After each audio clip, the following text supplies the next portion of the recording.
Hello and welcome to Swiftly Spoken, a fan-made Taylor Swift podcast in which we break down her lyrics, deep dive into full album retrospectives, and theorise about what may be coming next. As always, we are your hosts Cameron and Lisa, and now that the first North American leg of the Eras tour is over, we're going to be recapping the outfit additions, surprise song logistics, setlist changes and details we missed, and surprises that we've seen so far, and how they could influence the international shows. Since our first episode was just after opening week, we wanted to revisit the tour, considering all of the changes, surprises, and additions that have taken place over the last 5 months. We're lucky enough to be hearing from some of our listeners who attended the tour and graciously have shared their experience with us. We also reached out to a few of our favourite Taylor Swift content creators that have also been kind enough to let us in on their time at the Eras tour. So we'll have real info, experiences, and advice from the people who were there. To kick this episode off, we first wanted to play an audio of Taylor introducing the concert and the Eras tour and what her objective of the Eras tour is. So this audio was sent to us by one of my favourite Taylor Swift content creators on Instagram. Her name is Wendy. You can follow her over there. Her name is Wendy Swifty, and she is an amazing Taylor Swift artist. So she was gracious enough to send us this over from the day that she went to the Taylor Swift concert, and we wanted to just listen to that first to see how the concert actually starts off, how the night is begun. And we're going to go on a grand adventure together through 17 years of music that I've been lucky enough to make and you've been kind enough to care about. You guys, we're going to be doing this one era at a time. And I'd just like to say to you that these songs may have started out being about something that happened to me, something that I felt in my life, or maybe something that an imaginary character that I invented felt. But here's my goal: by the end of the night, when you think of these songs, they're going to be about us and the memories that we made tonight here at Gillette Stadium. So that's the beginning, basically. That's her first speech when Taylor is about to play Lover in the Lover set, which is, of course, the first set of the whole evening. And I think it's such a nice message, and we wanted to highlight that message right now because it ties in really, really well with 1989 and 1989 Taylor's version, because that was a message of that album back in the day. In the prologue, she mentioned, these songs were once about my life, now make them about yours. It's really nice, isn't it? It's just such a... Yeah, it is. It is such a nice thing to kind of start the tour off with. And I remember the first time she kind of said it, it was also a bit like, oh, especially going into Lover, obviously, everyone was a bit like, oh, because I remember once she kind of said that Lover is just a love song. Yeah, but it is nice that these off. Songs, yeah, and it is nice that these songs, though, and Taylor's been saying it a lot recently, even with All Too Well, she was like, oh no, this song is for the fans, like, it's who they imagine in their story. And I think that's such a lovely way to start off like the Eras tour. Of these songs represent very different times within Taylor's life and also different eras of her fans' life, and they have different associations and memories with all of them. And I think that's such a nice way to kind of kick the tour off. And yeah, it's such a lovely little speech, and just everything about this tour is just so exciting. But I think that's such a nice way of kicking it off, of like, these songs were once about me, but now they're about you, and let's take a trip down memory lane, basically. Yeah, and that is exactly what she does. And as we mentioned in our first episode, which, like we said, we did right at the beginning of the Eras tour, where we recapped everything that went on, basically an opening weekend. Things have changed since then. Things have gone down. For example, the set list. So a total of 42 songs are on the main set list, but over time, songs have been switched about, added, taken away, replaced. So she's played a total of 46 songs on that standard part of the set list, which is just crazy to think about in itself. So mental. Yeah, absolutely mental. We had the one which was quickly the replacement of Invisible String. Invisible String survived not for very long. It was quickly replaced by the one, unfortunately. Well, I guess the one is just as good, but I have a soft spot for Invisible String, so this was sad for me. It came back again on one date to celebrate Centennial Park, having put a bench there for her, and it was never to be seen again. How are you feeling? Do you prefer the one or Invisible String in the concert? Yeah, I was like, I love Invisible String, I love the one, but I was never like, oh, I'm really sad about losing one or gaining the other. I was like, cool, that's fine with me. But I do have, I've quite liked like Taylor's vocals and pronunciation during the one, and her slight change up. Like I've really quite liked that, and that's really grown on me. Yeah, that's really quite grown on me. So now I'm like, oh no, that's a bit more preferable. But I'm not really too fussed about either, but I have actually quite enjoyed that element and would quite like to see that. So, because I always love a good old lyric change, pronunciation, vocal change. I love it. Live for it. Definitely. This set quite a precedent because it was right at the beginning of the tour, so we thought maybe there'll be more changes. No, she just didn't want to do Invisible String. No. Yeah, she was like, well, I'm not singing that every night for like the next 4 million years. Nope. But the thing that was interesting though was she did say that, this is the Eras tour, expect change. Yeah, well, no. And there has been a couple, has been change here and there, but not to the way that I thought. Because I remember we discussed that potentially there could be like a revolving set list. Yeah. That, certain nights you get a certain set list, or, certain songs do switch each night. That maybe a song from each era switches. And obviously we have had it with the folklore, and there's been a couple here and there. But more inclusions rather than switches. It gets included, then gets removed. You're right, yeah. So I was surprised by that she mentioned that. And obviously the changes have been like the set list and also the surprise songs, and the outfits, which obviously we'll get into in a second. But as the standard set list, it hasn't really shifted as much as I thought when she first mentioned that. I was thinking, oh God, here we go. It's going to be every night's a different set list, But it has been quite rigid. Which I have quite liked, because you know what you're getting in for, There's no big surprises other than the surprise songs, because I'm someone that quite likes to know the set list. I know what I'm getting myself into, and I love surprises here and there, but I am I want to know. Right, I understand that, yeah. So, like you said, not really much more switching out. We will talk about another one in a minute, but since then, we have had nothing new added when Phoebe Bridgers was there. And same thing which was a great addition. Oh, great marvellous addition, yeah. Which I know it came with a bit of backlash because everyone was like, okay, so you can add something for Red, but you can't add a little one song for debut. So that was a bit contentious. Or another for Speak Now at that point. But when Speak Now, Taylor's version, was released, Long Live was then added as well to the set list and stuck around. It has stuck around since that date, right until the end of the tour. So that's been great as well. Now, I'm a bit worried about Long Live, I must say. As maybe not so much. I don't think it's as a hard and fast mainstay. Yeah, this is why I'm worried. Not so much for this next round of Eras Tour, which is this year. It's in 2023. We have the Latin American dates. We have some in Mexico, just like this week.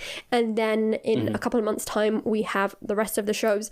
Then we close off for the year and open up again in 2024. Now, 2024 has different legs as well, which we'll get into when the time comes. But the European leg, which is our leg of the tour, has Paramore as the openers. And of course, now we know that Hayley Williams has a song. Oh my God, I hadn't even thought about that. Are you seeing where I'm going with this? Hayley Williams has a song with Taylor from Speak Now. And I'm thinking, will Long Live be taken away and be replaced by Castles Crumbling? That would be devastational. That would be atrocious to remove Long Live. Like, I love Castles Crumbling, don't get me wrong. But Castles Crumbling is on a totally Long Live is on a very different league. It's also especially just like, tour. Yeah, and so, like, can you imagine we're singing Castles, because we've compared Castles Crumbling and Long Live for having a similar message, but very, very different. Like, Long Live was the forward-facing positive message, and Castles Crumbling was the other side of the coin, behind the scenes, how she was feeling, which I'd love to hear it with Hayley Williams. I would, but to lose out on Long Live, it might break my heart. It might break, because it's such an emotional moment of the tour. Yeah, exactly. And I think Taylor is really enjoying that moment. She seems quite emotional when she's performing, so I hope that she wouldn't want to remove it. And when we have had the additions of, like, nothing new, nothing has been removed in its replacement. That's true. Nothing new, however, the one that we'll be getting onto in a second. Yes. Right, so you're referring to No Body, No Crime, of course, yeah. Yes. Which, No Body, No Crime was then obviously brought on towards the latter end of the tour when Haim was the openers, and that was then that song then replaced 'Tis the Damn Season. So there is a potential that could happen, But Nothing New didn't replace anything from Red, but I guess probably because the ones it would have replaced would have basically been all the singles and All Too Well 10. Yeah, and that was none of those were going they were not going anywhere. Not going anywhere. And I feel like hopefully if Long Live does become such a fan favourite, that will be deemed you cannot take that off the set list. Well, then, like will Enchanted be in danger? I don't know. No. Will something else be in danger? No. I've become so attached to the set list that I must see it. Me too. You know what I mean? Obviously, whatever happens, it's fine. We'll live with it. It will be absolutely fine. We're lucky enough to go mad every song. Exactly. Yeah, exactly. But interesting. But with No Body No Crime, then, what was your opinion there with it replacing Tis the Damn Season? You might want to not hear this. I prefer Tis the Damn Season, I have to say. I love Haim. I love them being together. I love the moment that it creates. But it does make me sad because I really liked the kind of almost pumped up version of Tis the Damn Season that we get on tour. But I do love seeing the interactions between Haim and Taylor. I know they have such a fun time, and their costumes have been great as well. It's quite a fun moment, yeah. Yeah. I mean, potentially we're not going to see it anymore, so it doesn't really matter. But Tis the Damn Season will probably come back. Yeah, I'm guessing so. Although, like we're saying, we're recapping this all now because going forward, we are now in, unknown territory. She really could change up quite a few things. I'm thinking outfits, yeah, set list, surprise guests, because obviously we then have Sabrina Carpenter. Yeah. Is she going to make an appearance? Because all the others, a lot of the others have made some form of appearance. Not all, but a lot of the others, some have. And Sabrina is the only opener, so is there potential there? And is there potential that Sabrina might be on 1989 Taylor's version, and therefore be part of that bit? Very interesting we'll get observation. into that, but yeah. So we just, again, we are entering, I feel like the Eras tour, expect the unexpected. Definitely. We're not. But yeah, it is interesting. Only like a third in of the Eras which tour. is mental. Mental. There's a lot to come. Like it feels like we've been doing this for like months and months and months and months. Well, it has been months, but it feels like almost this whole year.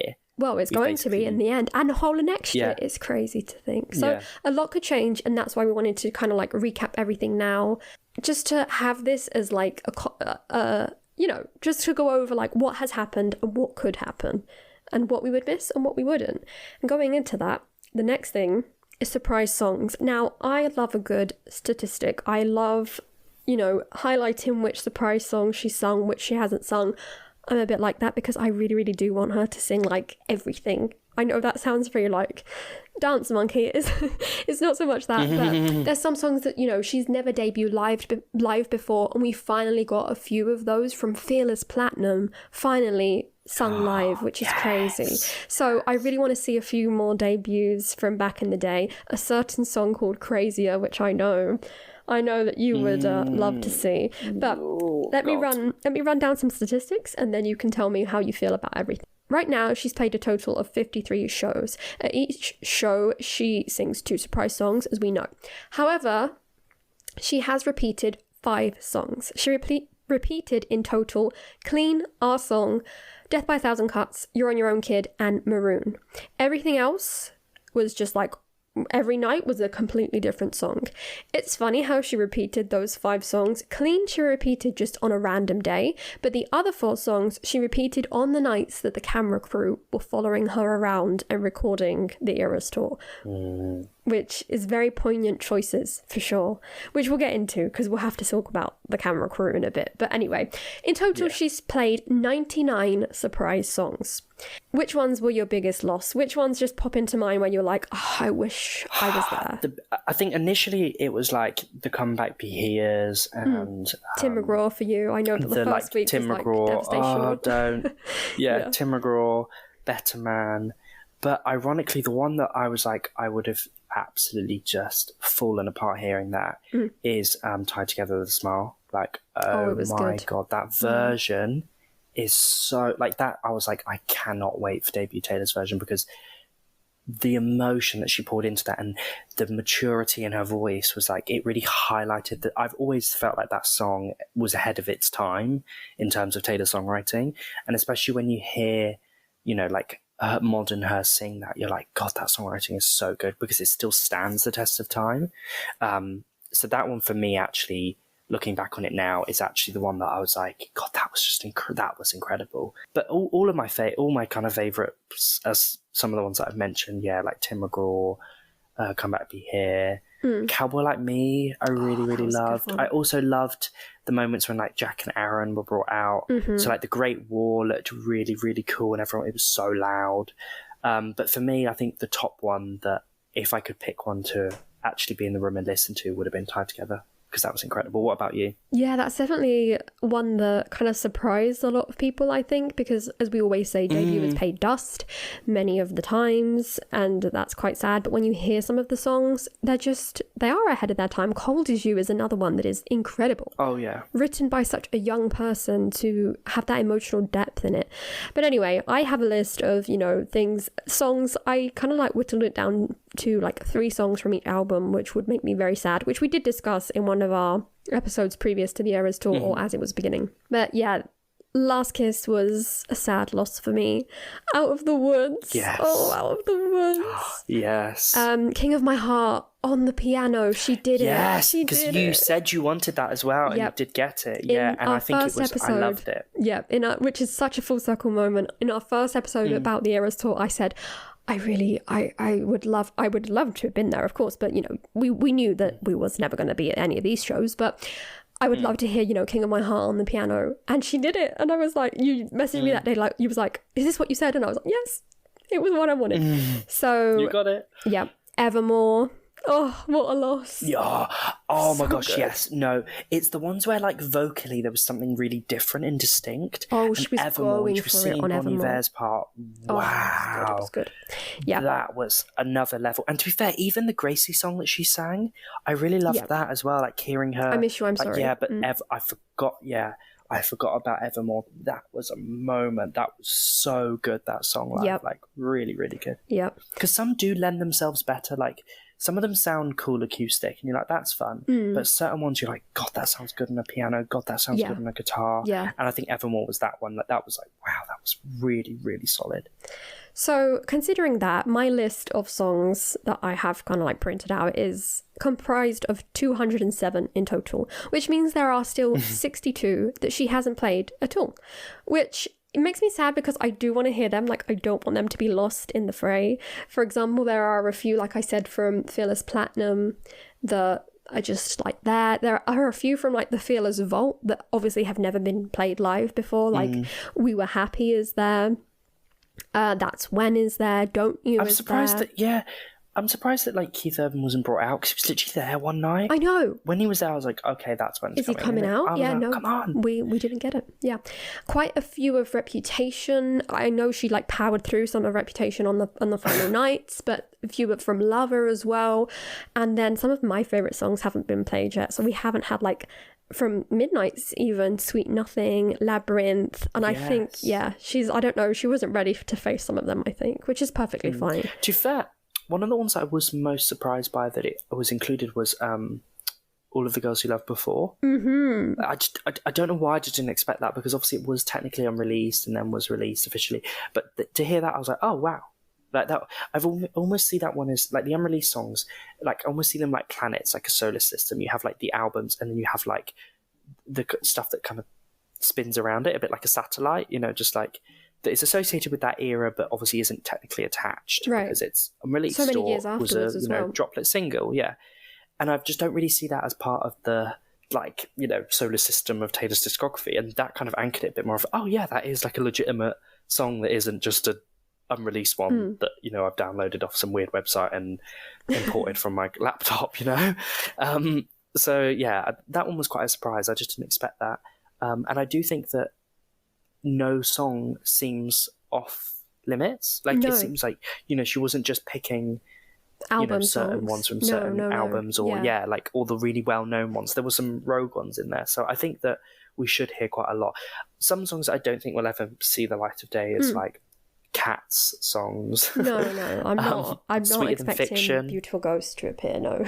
No. Right. Sweeter Than Fiction, I don't think, unless it gets. I don't know. She Taylor's played. version. Oh yeah, that is true. But then again, she did play "I Don't Want to Live Forever." So. Very true. That is very, very true. Yeah. Actually. Yeah, interesting. I think it's very up in the air, but it's looking good so far. And I guess the big question is will she reset when she does I don't know. international? I kind of don't want her to as of right now, because I wanted, like I said, I'm selfishly wanting to get through, like, so we can have, like, you know, these acoustic versions of every single song. But at the same time, I do think that at least for next year, like, probably before, but she's gonna kind of like reset and start like a new, fresh. Some of the songs will be repeated. It just makes sense. Also, I don't know if she's keeping tally or how she's keeping tally, but it's quite a hard thing to do, and you know, to have to practice and remember all these lyrics and how to play them and stuff. It's a hard feat. It really is. Oh yeah, and we were saying at the beginning that it seemed like with the surprise songs there was like a theme. She gave up with that after about some of them shows. can She was be. Like, I can't be asked. Yeah, some of them can be thematically linked. Other ones, you know, we reached as Swifties as we do. But some of them can. Other ones, she was just like, okay, this is the mood tonight. We're playing this and this. And that's about it. Yeah. So, but yeah, hopefully, I do hope that they do get reset, because I would like to hear some of my faves. Yeah. But what is interesting about the surprise songs is what she started and finished with. Oh yes, she started with Tim McGraw, which is technically the first song of her discography. You know, #1 song on debut and of like track 1, and also her first ever single. And then she finished the American leg with New Year's Day, which is the final track of Reputation, which is the first and last tracks album wise across the non-Taylor's version Big Machine albums, which I think is quite symbolic. I quite liked that she started with the first and last, and that felt very, you know, tied it all up. It felt very full circle. Yeah. And that might maybe be a sign that does mean, okay, we're starting again, and maybe, you know, the next shows for the rest of this year do start again. So we'll see. But I thought that was a really lovely way to start and finish it. That is an interesting thing. And I know I've basically hyperfixated on these surprise songs, which people probably don't care that much about, all these statistics and numbers. But that's still such a fun part of the night. And you spoke about All of the Girls, or All of the Girls You Loved Before its official name. And I thought that right now we could play another one of the audios that one of our really kind listeners sent in to us, in which they talk about their experience and the surprise songs from the night. So let's have a listen. Hi, my name is Allie, and I went to the Santa Clara Night 2 concert. Taylor will forever be the mayor of Swiftie Clara. My biggest advice for international Swifties is to go to the early merch days if you are interested in getting merch. It was such a fun experience bonding in line with other Swifties, and you get to then enjoy the tour openers, which were amazing. Wishing a lovely time for everyone who has yet to experience the Eras tour. Also, listening to the first live performance of All of the Girls You Loved Before and the double fireworks display during I Knew You Were Trouble was amazing and truly made the night magical. So thank you very much to Allie for getting in contact with us and sending that lovely audio. And very interesting one as well. Great advice, I think, for people, because many people, maybe this is, you know, one of the first concerts that they're going to, or the first Taylor concert. So it's good to keep in mind that if you are interested in merch, kind of keep that, maybe if you can go before, try and go on an early merch date, or if not, be prepared to stand in a line. But yeah, like we said, amazing surprise song that you got. It was absolutely, can you imagine hearing that song for the first time? There you go, another debut. Yes, exactly, yes. And we were literally just talking about it, how that was quite a surprise for me. So being there would have been like, oh my god, this is like, I would have never expected that to appear. And yeah, that is really good advice with merch. I think that when I go, I think I'm going to, because there's a couple of dates in London that I'm not going to. Right. That Taylor, obviously the Eras tour will be there, and I think I might just travel just to Wembley, just to kind of queue up for merch on days that I'm not going, so that on the days that I am, I don't have to worry about it, and I can just enjoy myself without having to stand in a queue for 2 hours. Because even when I went to the Reputation Stadium tour, I queued for honestly a good hour and a half, 2 hours to get there, and then by the time you do get there, most of it's sold out. So that's definitely really good advice, to be fair. But no, I am very jealous you did get to hear All the Girls You Loved Before, because, as I said, wasn't something that I would have, been like, I desperately want to hear that. But when I did hear it, I was like, that's really cool. And hearing a song debut live, there's something just, you almost feel a bit of an ownership over it after you hear it. You're like, oh yeah, I was there and this happened. Like, I was there the night that, So It Goes was debuted. And obviously I was there the night that Gasoline with Taylor was, and I feel a sense of, whenever I hear those songs, I was like, these are my I was there. So there is a sense of ownership. And another incredible thing from that night was that amazing fireworks display. Santa Clara pulled out the stops for Taylor. Oh, it was so good. It really, that was incredible. And those videos. Another level, like that video of with the fireworks and Enchanted was gorgeous. And I Knew a Trouble. They were just so well timed. Whoever was doing it was on it. They knew what they were doing. Their shit. They were like, we are sending it off now. No, such a cool night. To be fair, a bit like some of the nights that had like thunder and fireworks. The thunder and lightning always seemed to go off at the right time. It was like Mother Nature was like, I'm here for you. I've got your we're back watching the Eras Tour. It was just hilarious. But no, that is such a cool thing. I wish all the cities would do that and go the extra mile. Next up in things that we can discuss from the Eras Tour is outfits. Yes, which there are a lot of. Yeah, over time she added many, many outfits. Obviously, some of them, she only wore for a few dates. We've only had, one date with the blue outfits. But we're going to go through them, and then we can speak about the canonical. I'm calling them the canonical Eras Tour outfits. Those are the ones that she wore on the 3 dates, and she wore them for 3 nights straight when she was officially recording what we're surmising to be the Eras Tour, movie, concert film, documentary, who knows at this point. But so we had 3 Lover bodysuits. The new purple one was added a bit later on. We had 3 Fearless little dress moments. A silver one was added later on. Evermore finally had something added as well, that bronzy one as well. Reputation, nothing for Reputation. Just 1. Speak Now had 6. It's the one with the most different kind of color variants. The purple one is the last one. Oh no, sorry, the blue one is now the last one to have been added to the group. Then for Red, we didn't really have many changes, to be honest with you. Red kind of stuck. No, just the t-shirts. Yeah, Red kind of stuck to how it was at the beginning. Folklore, the additions to Folklore were so good. Each and every one. Yeah. Blue one is the latest edition, obviously. And it's probably my favourite. That looked good. She just stood out. Green I think is we said in the last favourite. episode, she just looked... Green is good, I can't lie. But green was quite a rare one if you got green. It was for a while, and then it came back with a vengeance, and she wore it for and then it was you stuck with it, yeah. So... Probably because the others got a bit sweaty and needed to go to the dry cleaners or something. It all got wet in one of the rain shirts. That's it, yeah. The rain and stuff, I think some also maybe had to be altered, maybe because the bronze one from Evermore was away for a while. She wore it 1 weekend. Yeah, then it was quite loose fitting, and then it came back. It was tailored. More tailored, wasn't it? It was much better. The waistline changed, and I preferred it at the end much more. Then for 1989, we have now got 4 little coordinated outfits. The last one, of course, being the blue one, best one in my opinion. Blue is best for 1989. Yeah, it's just the most... Blue and pink make the most sense. Orange was a bit rogue, not going to lie, but it looks really cool during Bad Blood because of the fire. Because of the fire. Yeah, it looks really, really cool. And pink and green, they do kind of remind me a bit of the Shake It Off the outfits. That's true. So I can live with those. But the blue one is it's so good. Top tier. And then for Midnights... Well, obviously, the surprise songs, they're basically the same colours as 1989. And then for Midnights, we had so many different editions going on, so many T-shirts that she wore, so many Karma jackets. 6 T-shirts, 4 Karma jackets, and then 3 bodysuits for, the main section of Midnights. And the last one, the newest edition of the bodysuits, which only came about in her last few dates. I think it was on the day before the last day of the Eras Tour.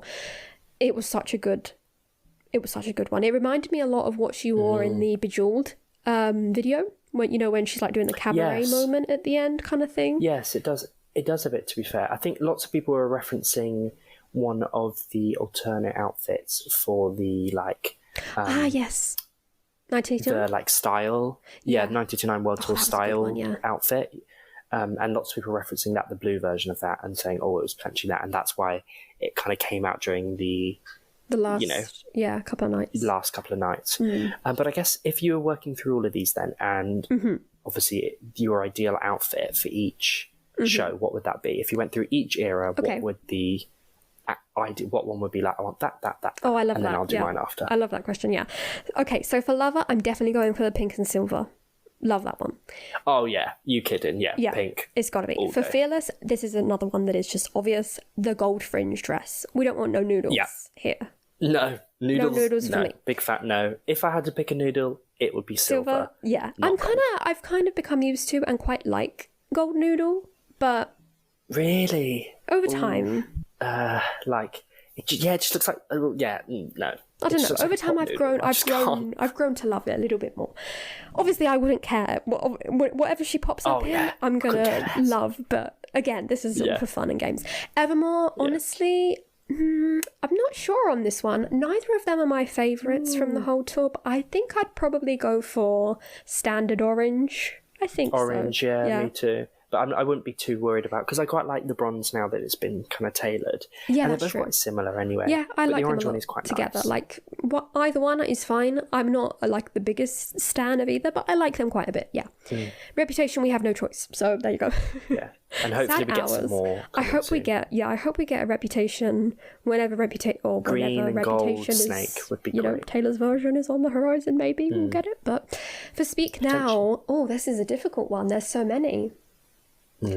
Maybe, I don't know, I was going to say like the more of the silvery one, but it's a bit too much like a bridal gown for me. So I'm thinking maybe just go with the purple one, because it is the most Speak Now-y of them all. How about you? Yeah, I'm thinking either my favourites, either like the Enchant. To be fair, all of them, I love all of them really. Oh, they're all the one I good, don't really like is the weird like cornflakey one. We pretend that one doesn't exist. Yeah. That one appeared and disappeared quite quickly, thankfully. The either like the OG one, the Enchanted, like Speak Now World Tour looking one, right? For like that one, or the one that the like puffy, pastry the big like one. Puffy purple pastry one, just because I just love that. But I do also really like the pink one. Okay. Yeah, that's fair. Yeah, I really like that one. So I wouldn't really be too concerned with any of them, but I think all of them I do love. The wedding dress one is nice, but it is quite wedding dressy. But I do like the big puffy one and the OG. They're probably my two favourites. So that's funny, because up to now, talking about what I said before, like the canonical Eras tour, what she wore on those 3 nights, up to now our choices have coincided with the ones that she wore. For Lover, she wore pink and silver. For Fearless, she wore the gold fringe. For Evermore, she wore the like standard orange. And for Speak Now, she wore like the purple Speak Now dress. So to there, at least we all coincide, but I have some different opinions coming up. So next we have Red. We don't have much to choose from, but out of the three, Probably I would probably go for a lot going on. Yeah, and that's the one that she wore. Yeah. Okay. Yeah, just because that is the T-shirt. Right, it is like the callback to the era. Yeah. Yeah. Definitely. Now, Folklore. Like I just said, green is my favourite, which is funny because I thought blue would have overtaken it, but I just love the cut of green. I love like the leaf detailing. Oh, what about you? Which one is your favourite? Did blue to be fair, I think maybe blue, but it's like green or blues are tight. The one that I really, really don't like is the white one. And that is the canonical one. That is the one she wore for 3 days. I couldn't believe it. I thought at least she was going to wear the purple one, but I guess the colour of the era is more grey white. So white, yeah. I was surprised she didn't go with green either. Like I know she looks so good in. Or maybe it stands better on. Maybe it's also for like camera. Yeah, or one she's most comfortable with as well. Against the. But no, what would you pick then? What one would you say? Green? Oh yeah, definitely. Yeah. But we've got. And then for 1989, what would you pick? Oh, definitely blue. Definitely blue. Me too. The canonical one 100%. Is pink. She did it in. Obviously, blue wasn't in the rotation at that point, so it was the pink one. for both 1989 and the surprise song section. And then we go to Midnights, which honestly, I don't think that's a bad choice in Midnights. Everything is just spot on for me. There's a couple of t-shirts that I prefer over some of the others. Okay. I quite like the pinky ones. I like the pink and blue one. Oh, I love t-shirts. the blue one. I love the purple one, the dark purple one. Yeah. Because they work really well with the lavender haze jacket. Exactly. Because you've got to think of that combination of that lavender jacket with whatever colour t-shirt you're wearing. So some of them because there's one that I really didn't like. I think it was like a whitey-ish one. Yeah. I just didn't really like it.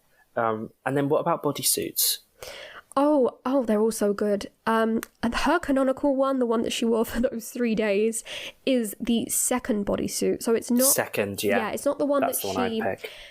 I think so as well, because it's a bit more detailed than the first. The first was a bit more like a basic structure, and this one was more like a bodice kind of thing, and then more of like a beading underneath.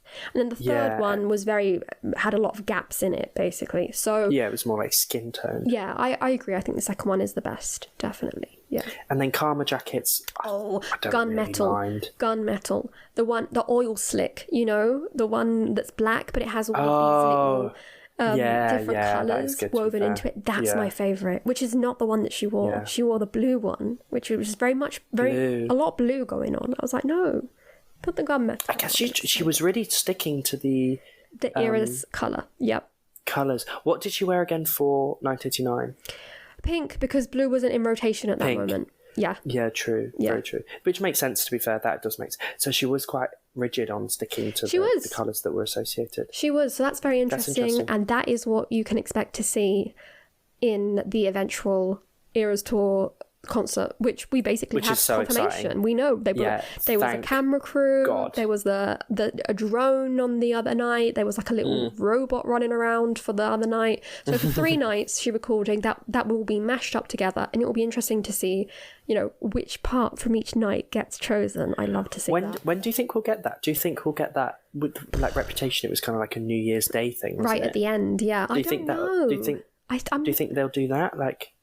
Maybe it will be between New Year. Yeah, maybe it will be between this year and next year, because I can't see her sitting on that footage for such a long time. But then, to be fair, for Reputation, she basically did. So I don't know. I mean, I'd like to see it kind of in between the first leg or the first year and the second year of tour.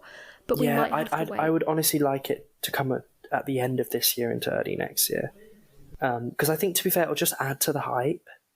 I think because some people watch and be like, God, I want to go to that. I agree, but then again, you can't, there's not really much of a chance to go anyway. Not in Europe. It's all sold out. Well, there's always last-minute tickets. True. There is always last-minute tickets, to be fair. But, yeah. And there is potential she might add more dates, in the States and stuff. And I'll just add this here, because it's interesting to note, and it's here for the future, so we can look back and either laugh at ourselves as we do, and as we get comments as well saying, I can't believe you said this. Yeah, it is what it is. But some people the rumour has been going around that they may even be a theatrical release of the Eras Tour concert. Yes. Love that. Can you imagine going to the cinema to see Taylor? Oh, how incredible. I'd die. It would feel a bit like, because they do it sometimes with some stuff. Yeah. But it's always quite limited. Oh, it's only a very short run. Very short run. Yeah, and very few cinemas. Because even Miss Americana was in a couple of cinemas, dotted one in each country. But I believe Billie Eilish, for her recent tour, Happy the Never tour with Apple Music, I'm sure that had a cinema release. And the only thing is, people were in the show singing it, up shouting and singing it, which is quite an interesting thing for a cinema. Yeah. But hopefully it'll be a bit more like the days of the Katy Perry Part of Me music video, which was a proper cinematic release. You went to the cinema and watched it. I'd love that. Hopefully something like that. That would be really, really cool, wouldn't it? To go. And get all dressed up. A bit like the Barbie movie. Yeah, it would be an event. It would definitely be an event. I would be wearing the friendship bracelets. I'd be all dressed up. Oh, yeah, it would basically be like going to the concert. And for a lot of people that, haven't been able to make it. Would be their only way, yeah. A lot of countries that maybe weren't included, or travel was just way too expensive. Or couldn't afford. Exactly. Yeah. Or, just wasn't lucky enough to be selected, because this all really wound up on a lot of, lottery luck. It would be a really nice way to make it available for a bigger audience of people. So that'd be cool, yeah. So next up, we can get into just general surprises and really like important or notable things that have happened throughout this first leg of the Eras tour. Firstly, many guests. Not as many as I expected, honestly. No, But considering ironically more guests were in the audience. that's true. So many people went, but still a few of note. So we have Marcus Mumford, who you mentioned before, because he played like Cowboy Like Me with her. Aaron Dessner is the guest. He's the VIP of the Eras tour. He was there 6 times. We love Aaron Dessner. Yeah, so he was there 6 times. Blessing the Eras tour with his presence. Then we had Ice Spice. She's second in line for the Eras tour VIP because she went to the 3 concerts and sang the Karma remix around the time that song was like released. Jack Antonoff appeared to play Getaway Car with Taylor. Maren Morris, I know that this was a big one. Yeah, for you. Iconic. You All Over Me remix version because she got an extra little... Yes, because Maren actually got what she deserved. She actually got a bleeding verse. Then we had Grace Abrams, who obviously was one of Taylor's openers, but she also came on... One day she wasn't able to open because of the weather, so she came on with Taylor in the surprise section. We mentioned it before as well, and they sung I Miss You, I'm Sorry. And talking about openers, like we've mentioned before, again, we both got Phoebe and Haim as basically guests on the tour to perform as part of the set list. So here we would like to play another one of our listeners' audios that they sent in to us. We would like to say thank you very much to Madelyn for sending in this audio that we're going to listen to now. It's me. Hi, I'm Madelyn, and I went to Seattle night 1 and night 2. And before I'm going to say anything else, let me just say, the Eras Tour, best concert ever, in my opinion. And there's truly nothing like it, and it really, really is a once-in-a-lifetime opportunity and experience. And I feel so lucky I got to experience it twice from different perspectives. Night 1, I was on the floor, which obviously was incredible, being so close to Taylor, and just... yeah, that was incredible. But night 2 was really awesome too, because I was in 200 levels. So I actually got to see the stage, and I didn't know that the stage looked like a guitar, and she had it look like a guitar during the Fearless set. And during the Reputation set, she had snakes like slithering throughout the stage. So that was really cool to see the stage, because I didn't it the night before. I feel so incredibly lucky that I was at the first ever live performance of No Body, No Crime. I'm obsessed with that song. It was my first favorite off of Evermore, and when she brought out Haim, I completely lost my mind. The laugh during This Is Why We Can't Have Nice Things was amazing. Hearing Everything Has Changed acoustic was incredible, and tied together with the smile was beautiful. So yeah, overall, best concert ever in my opinion. My advice to fans is I would video your reactions during part of the songs. I videoed mine, and I really love looking back at them. And also, be prepared to cry when Taylor sings Long Live. Just be prepared to cry. I thought I would cry during Marjorie, and I did, but I also cried during Long Live. So, yeah, that is my little Eras Tour recap. Overall, best time ever. Love you guys. So thank you again for sending us that audio. We really, really do appreciate all of the people that we contacted or got in contact with us. Some of you guys are like listeners who have been with us since the beginning of this podcast, and yeah, we're very appreciative, and it gives us a new perspective. After all, we've not been yet, so we can't really give too much perspective, and this audio was so interesting because it gave us what we already know kind of from what a lot of people have been saying, but it's good to have confirmation that no seat is a bad seat in the Eras Tour. Yes. Every seat that is really interesting. Yeah, every view that you get gives you a different perspective and introduces you to something that you hadn't noticed before, like Madelyn was saying. Yeah, no, I really love that. Because, yeah, it's like if you're on the floor, obviously you get the perspective of being so close to Taylor, but then being up in the seating, obviously you do get to see the show as a whole. And I think that's really cool. And obviously, if you are able to go to multiple, which I am privileged enough to be able to say that I will be. Mine, I am not on the floor, so I will not be having the floor perspective, but it is so cool to just see it from different angles and just to get more, like, who doesn't want to go multiple times? Like, come on, it's so fun. But yeah, I think that's a really interesting perspective to kind of change it up. And if you are lucky enough and do get that, to view it from different angles is just so lucky, unbelievably lucky. And how cool is that? And I am incredibly jealous that not only did you get to see Haim and Nobody No Crime, but Tied Together with a Smile, which I have been banging on about, is literally the one that I wanted to hear now, looking back on it. So unbelievably jealous you got to hear that. That is so cool. And just to see Taylor like two nights in a row, magical. It is like, yeah. But also I bet it was just exhausting. Afterwards you were probably just like, I need to sleep for a week. Each night you're like, okay, next one. And to be fair, interesting advice for internationals like recording, or I do always think it's quite nice, to be fair, when you see what I've really liked is seeing people's reaction when it, like, I saw this girl that was like, this girl like deleted social media for like 3 months, so she had no idea, and her favourite song was, or I don't know how many months, I might be over exaggerating, but her favourite song is Miss Americana. Oh gosh. And obviously that is the opener, and she literally like freaked, and it was really lovely seeing that. So I do think that is quite interesting sometimes to see people's reactions and perspectives. And I saw some people that had no idea what the set list was going to be, so every song was a total surprise, and they were videoing elements of their reactions. And I think that is definitely an interesting advice, and if you are kind of comfortable doing that, it would be quite a cool thing. I would just be too busy crying, and Madelyn said, expect to cry. I am fully aware. I'm ready. Crying for 3 hours. I'm going to be crying from the very first note that strikes. Yes, exactly. Yep. It's been a long time coming. Right through to Karma will be, you know, yeah, definitely. So no, that is definitely good advice. And yeah, if you are comfortable, I think quite a cool memory to have.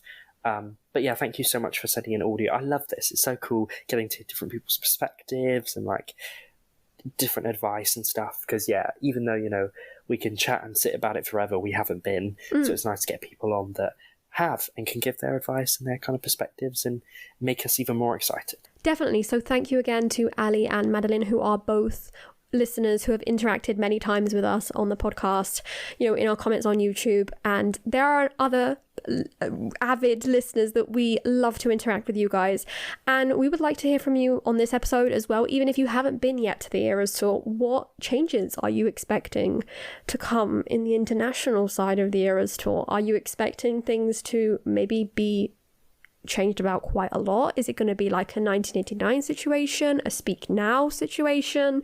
Are we going to get completely different outfits? Let us know your predictions as well, because we said, we love to hear from you, and we are very thankful that you like to hear from us as well. Moving on to more surprises and more special nights of the Eras Tour, though they're all special, but you know, just more surprises in the night of, already full of surprises. We had that amazing night in which Taylor brought out Taylor Lautner, Joey King and Presley Cash that night. Can you imagine seeing that backflip in person? Yeah, that was such a fun night. That was so cool, and just lovely how they all gushed about each other on stage. And yeah, what a cool night. And then we also have nights that she either premieres things or announces things, which are also really interesting nights. We've had 2 MV premieres, which I think kind of has gotten forgotten over time. Karma. Yeah, I think everyone's forgotten that. Yeah, Karma and I Can See You. Yeah, it's mad the eras that we've piled through, like through the Eras Tour. You know, we've had the Midnights era, we've had the Speak Now era. I now feel like we're kind of revitalizing elements of the Lover era. Definitely, you know? Yeah. So it's so cool. But yeah, we got the Karma music video, and then obviously the I Can See You music video. So yeah, lots of really exciting things. And getting to see Taylor sat on stage watching it and freaking out about it was just really lovely as well. And then finally, we got announcements. We got 2 big announcements, of course. We had the Speak Now Taylor's version announcement and the amazing Speak Now night, release night, or release weekend, really. Those concerts full of purple, full of like really amazing performances, amazing surprise songs. Those nights were really good. I can't imagine. Oh yeah, and yeah, because the Speak Now ones, that was like Nashville week. Yes. Nashville was spoiled.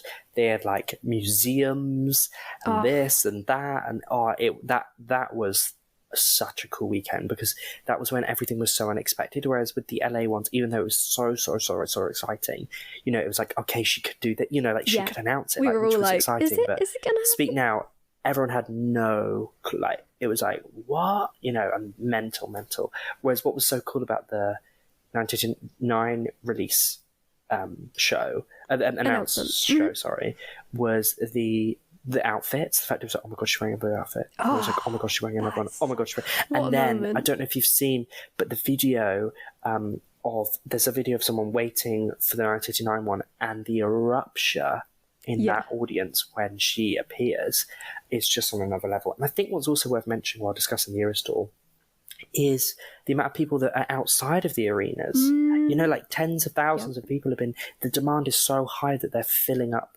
you know, the area around the arena.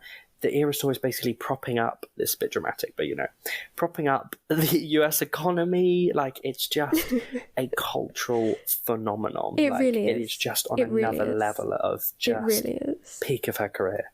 Yeah, it's crazy. It's absolutely crazy to see. But yeah, you're right. It's been that, you know, to see all of those fans, there's like 70,000 fans inside, and there's still like another like 20,000 people on the outside. People outside. And they're having the time of their lives. So like we said, no seat is a bad seat. Like even outside isn't a bad seat, honestly. But yeah, those seeing like blue outfit, okay, this could just be a coincidence. Another blue outfit, okay, what? And then the 1989 blue outfit. Oh, what everyone a night. Lost it. And talking about that night, we are lucky enough, we reached out to a couple of our favourite Instagram Swifties, and they got back to us with a few quotes and a few audios about that night. So firstly, I'm going to read out a quote from Mady, who on Instagram goes by the tag Kyo Somastan. So if you're a Fruits Baskets fan, definitely go follow her, because they do like crossovers of Taylor Swift and Fruits Baskets, and yeah, it's really cool. But anyway, I shall read out her quote now. So, I love how it really feels like you're a part of this amazing community when you're there, because everyone loves Taylor just as much as you do. She shows her humility while she's on stage, as she always looks so appreciative to be there performing for us, and it really speaks to her character, not only as someone who makes music for her fans, but someone who wants to have a genuine connection with her fans, and it's so beautiful. It was surreal hearing some of my favourite songs live for the first time, such as All Too Well and Long Live. I have what has been deemed post-concert amnesia from some Swifties, because I was so excited throughout the whole show that my senses were overloaded, but I think that really shows how lost in the moment I was. I can't believe I was there when she announced 1989 Taylor's version. That's a memory that I will hold onto forever. I'll be going to as many Taylor tours as possible for as long as she's performing, because her concerts are truly a magical experience. So thank you very, very much for sending us that. Yes, that's so lovely. It really is it's just such a heartwarming message, because you can really see how Taylor connects with every single the sense of person. community, and she creates such a welcoming space, a really, you know, where you can feel.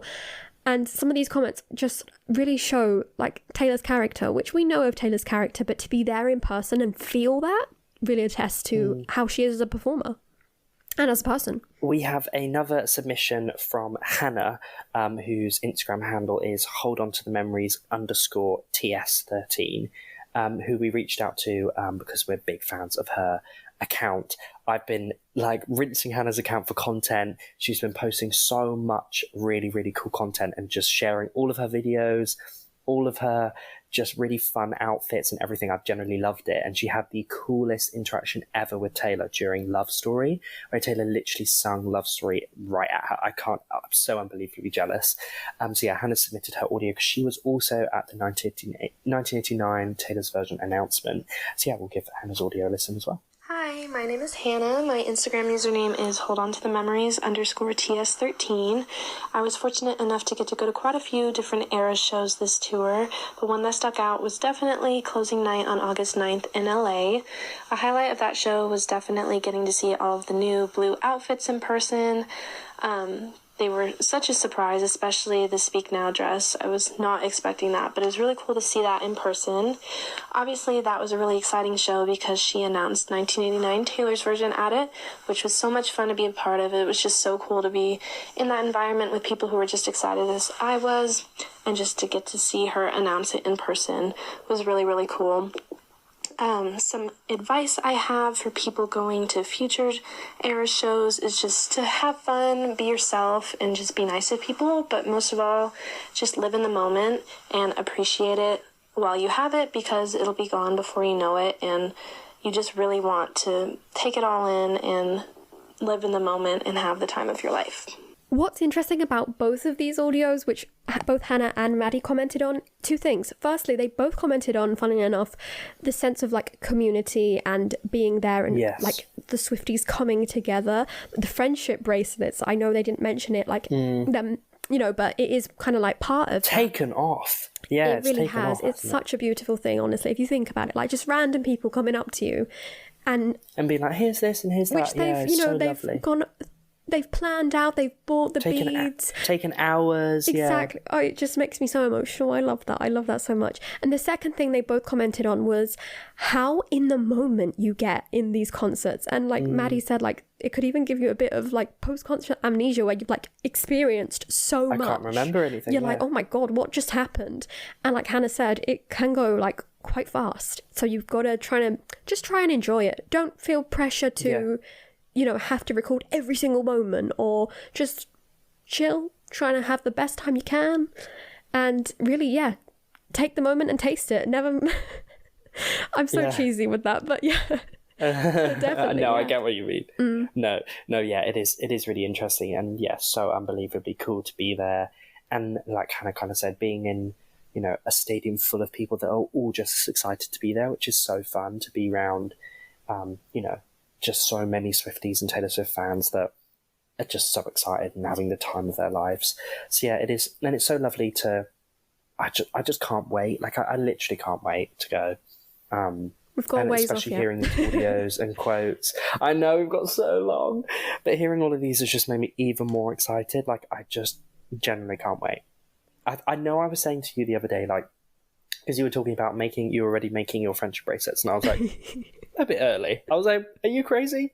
Now I'm like, okay, I need to start now. I'm too excited. Like recording this episode has got me way too excited now. I'm like, okay, maybe I'm the crazy one for not starting. Exactly. You need to be getting on it, Cameron. The price of beads is going up. Oh, it is. To be fair, it is. It's like inflation. They'll be testing inflation now purely on the price of, you know, friendship bracelets. Exactly. Lettering. But no, I need to jump on it. But the problem is I'm then worried that I'm just going to, by the time it rolls around to tour, I'm going to have so many that I'm going to get done by security by bringing in a million bracelets. No, my plan is literally, I don't know how many are going to be made, but I need to control myself because I don't want to be like... crazy person turns up, an armful, and they're like, no, you just can't bring that in. You've got them dangling off your ears, your nose, your toes. No, but it is such a lovely culture that has cropped up around the Eras tour, and it's amazing that we're going to get to see that continue on for the rest of this year and all of next year.